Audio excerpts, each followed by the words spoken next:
Hey everyone, welcome to this live Facebook broadcast. My name is David Fleming. I'm the Director of Education here at AMN Academy, and I'm going to be taking through a lecture today, which is a guide to stimulating the vestibular system. Now, if you haven't heard of us, here at AMN Academy, we are education providers. We provide online training for professional certifications, and we provide that education to chiropractors, osteopaths, and high-level personal trainers. And we're providing a system, an education that's allowing all of these different practitioners to work from the same song sheet and ultimately to investigate the body's physiology with a very coherent system, which is kind of a real mix between energy medicine and functional neurology. Now, there are other influences in our system, and part of our understanding on how to help someone, whether they're in pain or whether they're suffering in some other way, is to understand what facilitates the muscles of the body. Now, the muscles are not just dumb tissue. They're very, very important tissues. They've been described as batteries for organs. In traditional Chinese medicine, they're certainly linked to lots of different organs and endocrine functions. They have emotions attached to them, etc. And there's certainly molecular descriptions that can back up a lot of those claims. Now, if we want to be moving forward as a personal trainer or a therapist, an osteopath, etc., we really need to be gaining an understanding of what facilitates the muscles and what drives the muscles to function in the first place, as well as the other systems of the body, such as the viscera, the endocrine system, the immune system, and very much so the limbic system. We need to understand how all of these things tie together, and that no one individual part of that equation is really any more important than the other. The brain really relies on as much of the top-down information it sends. It really relies on the bottom-up information it receives as well. So the muscles are a key component of that entire equation. Now, whenever you hear the word neurology, I'm sure you may have found, if you haven't studied it before, it may seem a bit intimidating, but it really doesn't have to be that way. What I want you guys to get out of this little series of lectures on various different systems is to gain an appreciation of what it is that's controlling the muscles. And one of the things we need to understand in that regard, there are many systems, so one of the things we need to have a little look at is something called the vestibular system. So that's what I'm going to be talking to you about today. I'm going to take you through what the vestibular system is. We're going to have a look at where it lives, what it does, a little bit how it evolved, and the sort of things that it integrated with. So we're going to keep it fairly as untechnical as possible and give you guys an introduction as to why this thing is important to understand. Because at the end of the day, if we all want to be as good as we can be at helping people out, whether they be in pain, in the gym for performance, or for a host of any other number of reasons, we really should have a good understanding, and it should be kind of standard understanding of what controls the muscles. So we're going to take a little look through this presentation now. I'm going to take you guys through some information on the vestibular system and hopefully give you some tips on things you can do to have a quick look at it in terms of assessment and certainly stimulating it, largely speaking, through movement. So why have we got a picture of a fish right here? Well, it is said that the vestibular system most likely evolved from what is called the lateral line in fish. And that's something that would allow the fish to keep itself orientated while swimming in the water, so it didn't get any embarrassing situations where it's swimming upside down and everyone else is going in the correct direction. And then when we evolved out of being in the ocean and coming out onto land, obviously we then have a different impact on us, a different force, which of course is gravity. And that was something that we needed to adapt to, and dragging ourselves across the floor with a position of the head, or whatever would be like a head at that time, being very close to the ground. There'd been a lot of perturbation, a lot of vibration going through the system. It would be very, very different to being in water. So the vestibular system, it is said, most likely developed from that lateral line system in fish and has been around for a very, very long time. So it's phylogenetically ancient, meaning in evolutionary theory, it's been around for a hell of a long time. Now, in terms of what is it involved with, it is reported as being one of the top 3 most influential systems in the brain. And that's because it's related to so many different things. So as we'll see in this lecture, we're going to talk about the fact that it responds directly and acutely to alterations of the position of the head in space. So that might be an angulation, it might be a rotation, or it might be a positional translational difference in position where we're moving up and down or forward and backwards. And that information is really what the vestibular system is classically described as picking up. It's monitoring that information, and it's sending it in to midline structures of the brain, being the brainstem, and then onto something called the cerebellum. And the cerebellum is kind of having a look at all that information and trying to modulate it. It's trying to make sure that that information is accurate and it will send it on to other parts of the brain. And whenever anything goes into the midline of the brain, it's usually pretty important and it's usually pretty intrinsic to our function. So when we talk about alteration of the head in space, we are talking about stimulating this thing which lives inside, just inside the skull here. It's part of what's called the inner ear system. It is obviously modulating our balance, and it's firing down the impulses that come down from the vestibular system, from these nuclei that are receiving the impulses, which are monitoring these alterations of the position of the head in space. It fires down to switch on muscles. And very importantly, if you haven't heard about the vestibular system before, it's directly going to improve the potential for your extensor muscles to contract. And that's pretty important, especially if you're working with someone in the gym, if you're rehabilitating someone. I've literally just come out of the clinic here working with a shoulder, and there's some instability in the shoulder in a particular range of motion. And I found there were some issues with the low trapezius, and there is some direct correlation with the right vestibular apparatus. There is some sort of inhibition or mixed up signaling coming from top down from that vestibular apparatus to a very important stabilizer of the scapula, and it's directly involved. So if I didn't know about what controls the muscles and facilitates them, I wouldn't have known to check with the inner ear. So hugely involved with posture. So that's going to be something we talk about. And we also understand that posture ultimately, because it's driven by such things as the inner ear and below our conscious awareness, is ultimately reflexive. We're also going to take a look at how the vestibular system is directly linked to our autonomic nervous system. We're going to be having a look at something called circadian biology, which is a really interesting topic and something that the vestibular system is also directly involved with. It's actually correlated to anxiety conditions, certain states of anxiety. I don't know if you've ever experienced it yourself, where you can actually, the moments where you actually feel quite dizzy, if you're very worried about something or having some sort of an anxious state.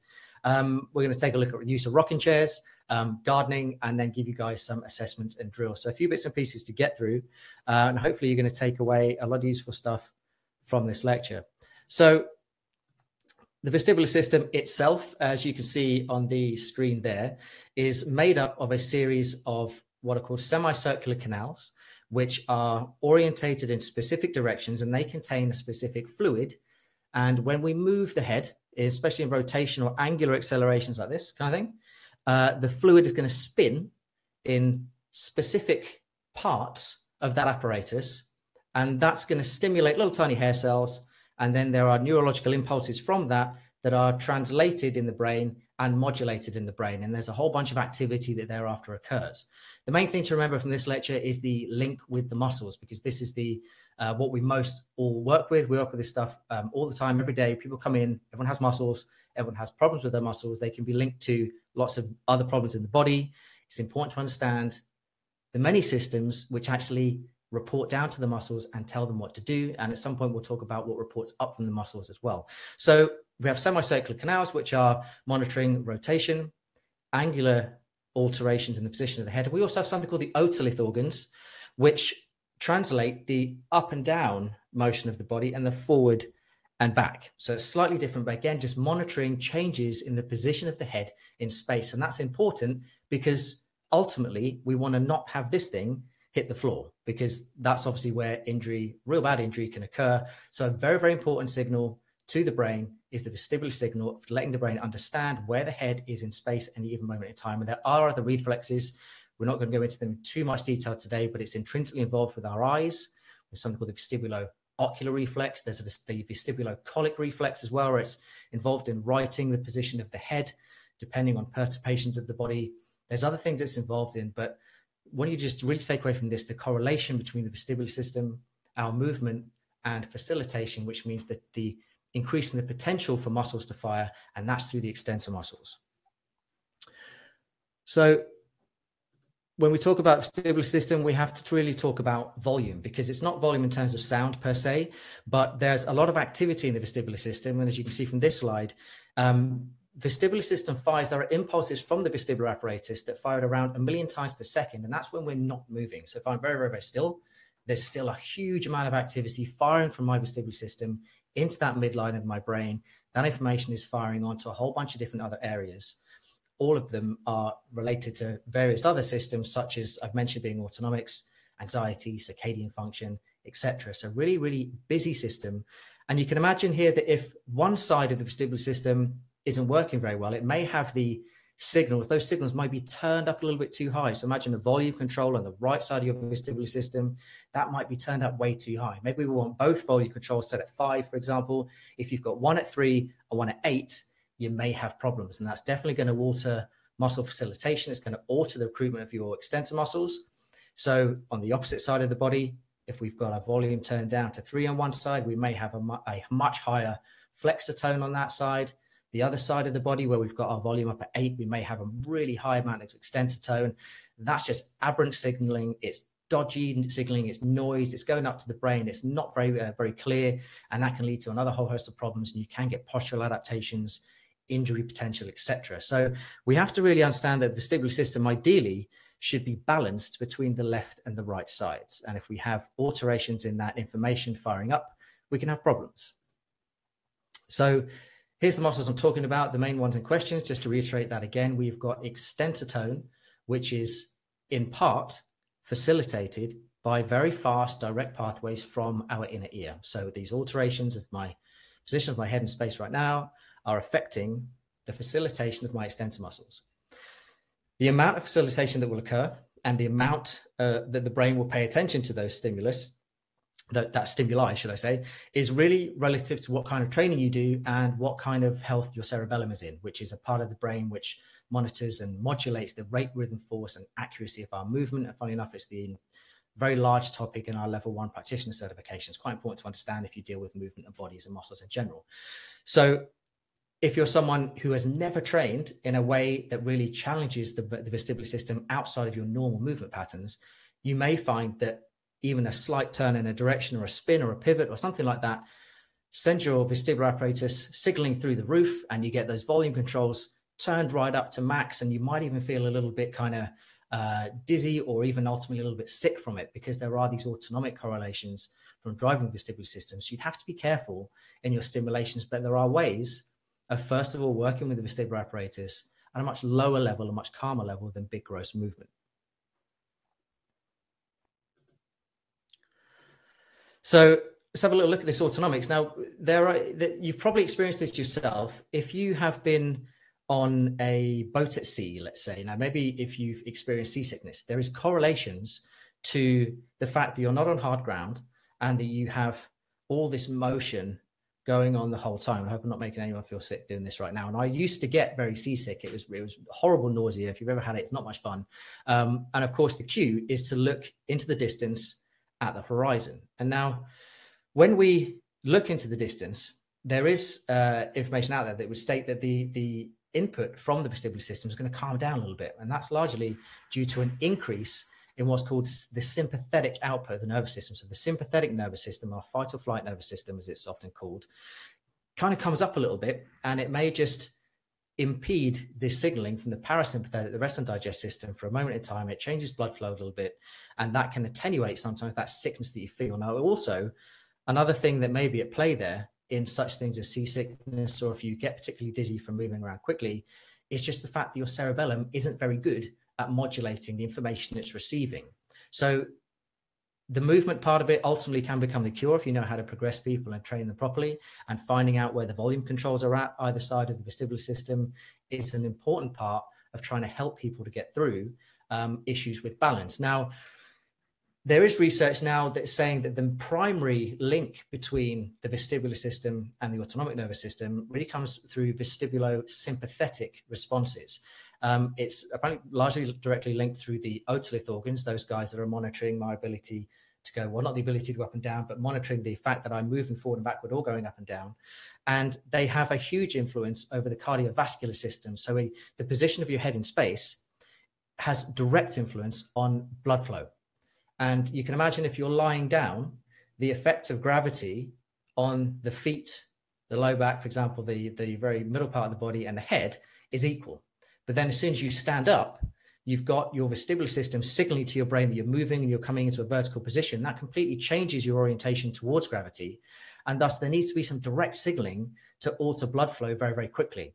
So if there are asymmetries in the vestibular system, it's probably simplest at this point to say that there may be asymmetries in your cardiovascular function in terms of your blood flow distribution, which is the autonomic link between the vestibular system and the central nervous system, other parts of the central nervous system. So moving on, circadian function. Now, funnily enough, circadian function is one of my most interested topics. It's something I like to study in detail, and it's something I've been learning from as well from other people who are practitioners in our program and the AMN paradigm. And it shows, circadian function is showing that our biology is entrained to the light and dark cycles. Now, circadian means basically that our biology is entrained to rhythms of the day and night, so light and dark exposure, such as the fact that when we wake up in the morning, that should be the time around a real spike in cortisol. Also, the melatonin secretion should really dump down at that point, but the stimulus of the light into the eyes, for example, drives a lot of other processes. If we don't get exposure to that light, we have changes to our thyroid function. We actually have differences in human growth hormone secretion. We don't produce melatonin as appropriately, especially if we are exposing our eyes only to artificial light and not to natural light during the daytime. So blue light, backlit screens, etc. Too much exposure to that, when it's not balanced with real light, full spectrum light, directly impact our biology. Now, interestingly, the vestibular system appears to be linked to our circadian function in terms of body temperature. So if there are vestibular lesions, that means where there's real defined, even soft lesion, where there's a defined asymmetry. Think about this volume controls again, one side's turned way down. There may be further dysfunction in the body related to our circadian function, which ultimately changes body temperature. Now, if body temperature gets too low, again, that can increase a whole host of issues. If somebody has pain, I'm sure the pain will tend to increase if the body temperature drops too much. It is involved in peripheral neuropathy and all these sorts of things. So it's important to understand that the vestibular system as well is directly linked with the entrainment of our biology to the day and night cycles, to the light and dark cycles. Now, anxiety. Now, sure, a lot of us out there at some point has suffered anxiety, and it's a hell of a thing that if you suffer it in a chronic way, one's thought process may be described as that you're not particularly worried. It's not something, you're not somebody who's worrying about the future very much, but there can be a sustained response, a sustained anxiety response, which shows real altered physiology.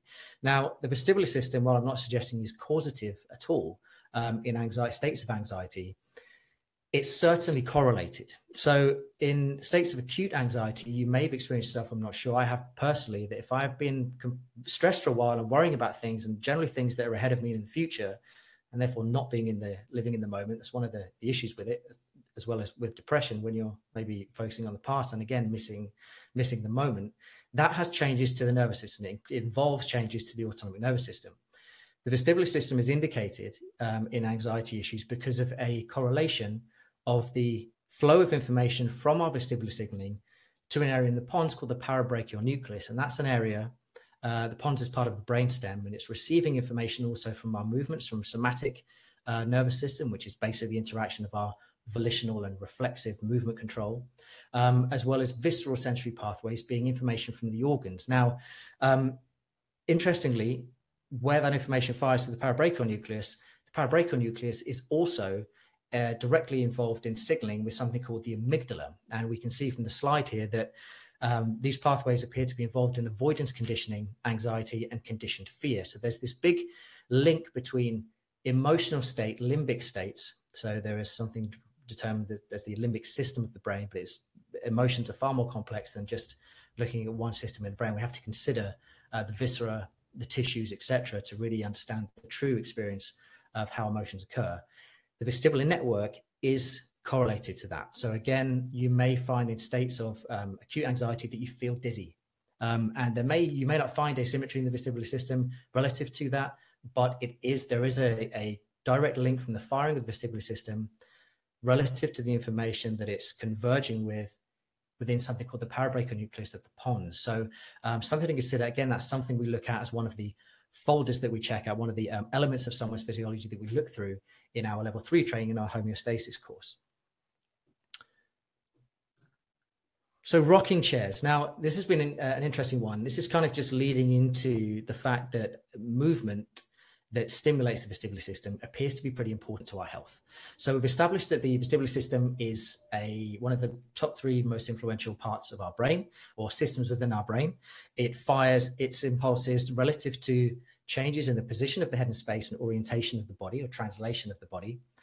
That information goes into another midline section of the brain called the cerebellum, which modulates the rate, rhythm, force, and accuracy of our movement. And ultimately, it fires down to facilitate our extensor muscles. And it has correlations with blood flow, has correlations with our emotions. And it would appear that when we stimulate it in rhythmical fashions, controlled rhythmical ways, you can actually promote an increase in healing. So an increase in the speed of healing, for example. Now, there's some information from Dr. Heinrich Edelheim of the Kinetic Therapy Clinic. And he's stating that this non-weight bearing rhythmic motion, being the use of a rocking chair regularly on a daily basis, has been shown to improve autonomic tone in those suffering with chronic fatigue syndrome.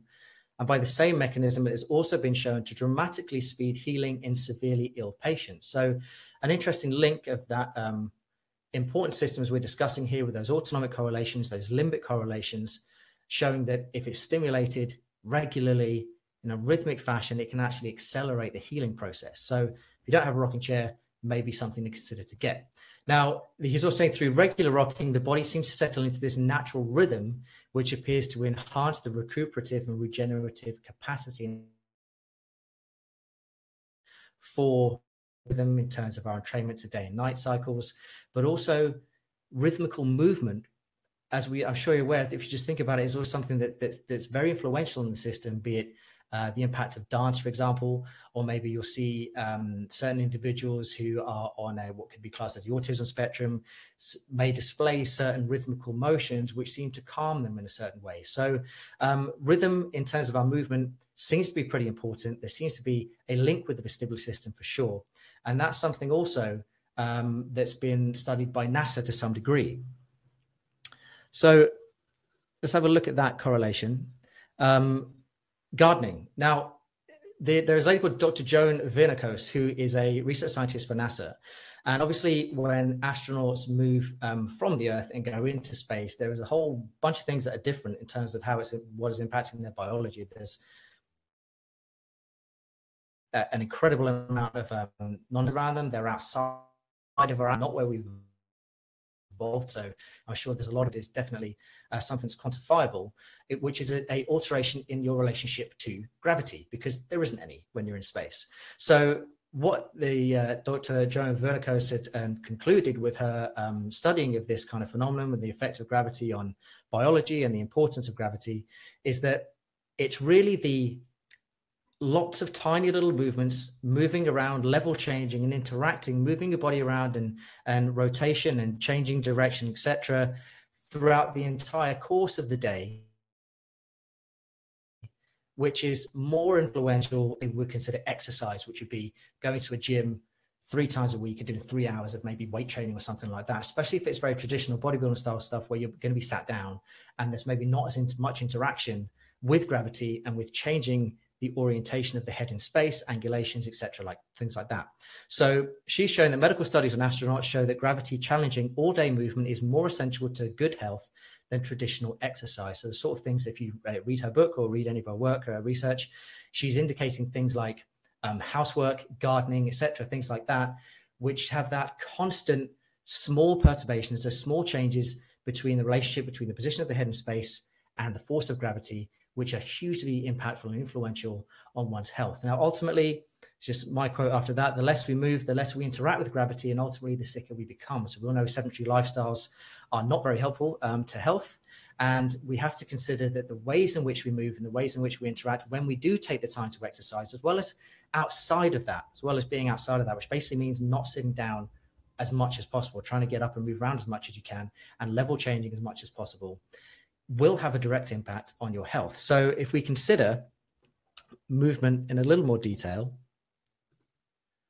let's get through that slide. Also the vestibular system. So I can't take you through all of the intrinsic details of vestibular assessment. There are, as I've mentioned, there's other reflexes, there's things in which it correlates in terms of there's control of the eyes, the vestibular ocular reflex, vestibular colic reflex. We have the sympathetic reflex, these are autonomic changes, there's these correlations with the limbic system, etc. At the end of the day, vestibular systems, and that is something we try with the system we've put together in terms of assessment, allow the practitioner to uncover. But there are some simple ways to have a look at it. Now, if you have a look at this slide, you'll see something there called the sharpened Rombergs, where I'm stood with my feet, one foot in front of the other, on the same line, heel and toes in contact. And I've stood with my arms up, and I've got a little tilt over to the side in that picture. I've got my eyes closed. If we're assessing gross vestibular function in correlation with proprioceptive function, grossly speaking, we need to do what's called a balance challenge. We need to put the body in a well the system can tolerate that input. Can it utilize the vestibular system, the vestibular apparatus, which we've described in this lecture, and the proprioceptive information, largely from the feet to the ankles, the spine, very much from the neck? Can it correlate that information together and keep you upright? So in the test on the screen there, you may find that people have a pattern of dysfunction. They sway very much to one side, or maybe they rotate. Maybe ultimately they lose their balance and they fall. Now, a large percentage of the time, people will tend to lose their balance towards the side of a problem, towards what we say the side of weakness or the side of a dysfunction. So for argument's sake, if you try that test out, the sharpened Rombergs test, and you put your feet on the same line, heel and toes in contact, you bring your arms up like a zombie, or cross your arms across your shoulders like this, either way, close the eyes and see how well your body can correct to keep you in that position. If you find you do lose your balance and fall, a large percentage of the time, but not all the time, you're falling towards a side of dysfunction. So let's think again about those volume controls in the vestibular system. If we think about it just in terms to the right, with my eyes closed in a balanced, challenged position, there could be an indication that the vestibular system, that's our imaginary volume controls, are turned down too low on that side and that right side. So hence I'm falling into muscles that can't contract to hold me up. If we think about the extensor mechanism, we're thinking about the stability of the erector spinae muscles and the intrinsic muscles of the spine, the glutes, the hamstrings, all those big postural muscles, which ultimately are helping keep us upright, are driven reflexively. So posture very much is a reflexive phenomenon that is also under the influence of emotions and all sorts of other things. But if we think about it from the vestibular system, from the inner ear, we've got an indication that maybe we have a reduced frequency of firing, a reduced level of output from that vestibular system through the cerebellum and down to the working muscles, my extensor muscles on the right side, and hence I'm falling towards a level of dysfunction. Now, if that is the case, and it's a lot of the test, then we can use movement to try and stimulate that side of the apparatus. We can preferentially recruit or give information to that side to turn the volume up a little bit. Now, I'm not going to say that that's the only thing you'd ever need to do, because what we find with the Amen paradigm is that maybe somebody loses their balance, maybe there is no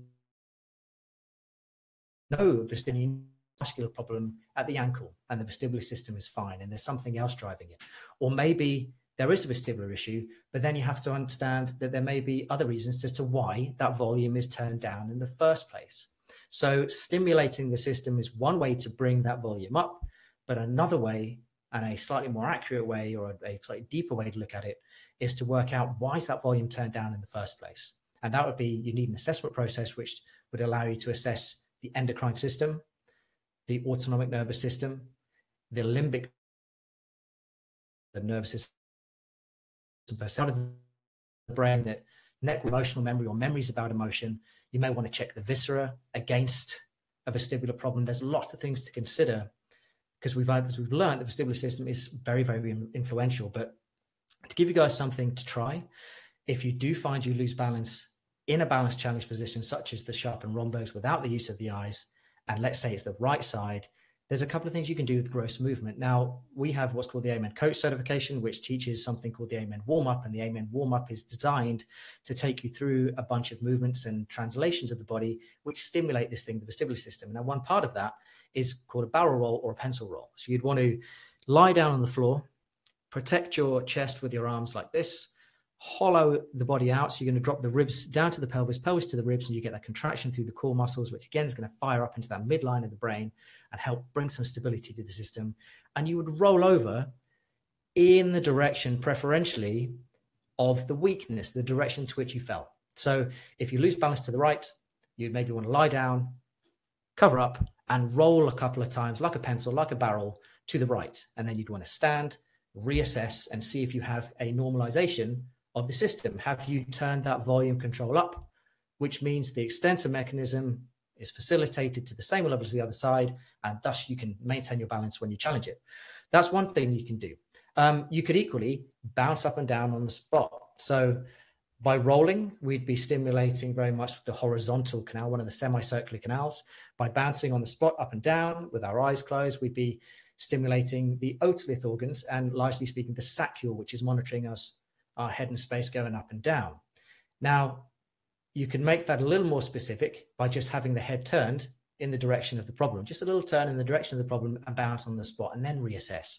Equally, you could spin in that direction when you're stood up, or if you are of a more of a complex movement background, you could try something that includes level change, orientation change, etc., like a cartwheel or something in the direction. You can see if that gives you an increase in the facilitation of the extensor muscles, which means you can normalize your position and maintain your balance as upright when you're therefore training. So when you know how to assess the vestibular system to some degree, when you understand that it should really be standard that we, in this industry, personal trainers, chiros, osteos, etc., understand what facilitates our muscles, because that's actually working with still there. It's hugely innovated with receptors which fire up into the brain firing down to various areas of the body in specific patterns to recruit muscles to keep us upright, keep our posture appropriate, to allow us to adapt. Balance slowly, we are reducing our risk of injury, and there are all these other effects that occur from these kind of stimulations. So I hope you found this useful, taking away some of the mysteriousness of the vestibular system. Is something we should already have a go at understanding, because it is a highly influential system over our health, our body, our autonomic nervous system, ultimately the recruitment of our extensor muscles, which are hugely involved with posture. So give some of this stuff a go. If you've got any questions, please post them in the comments. There is also an article associated with this lecture, and I will speak to you all very soon.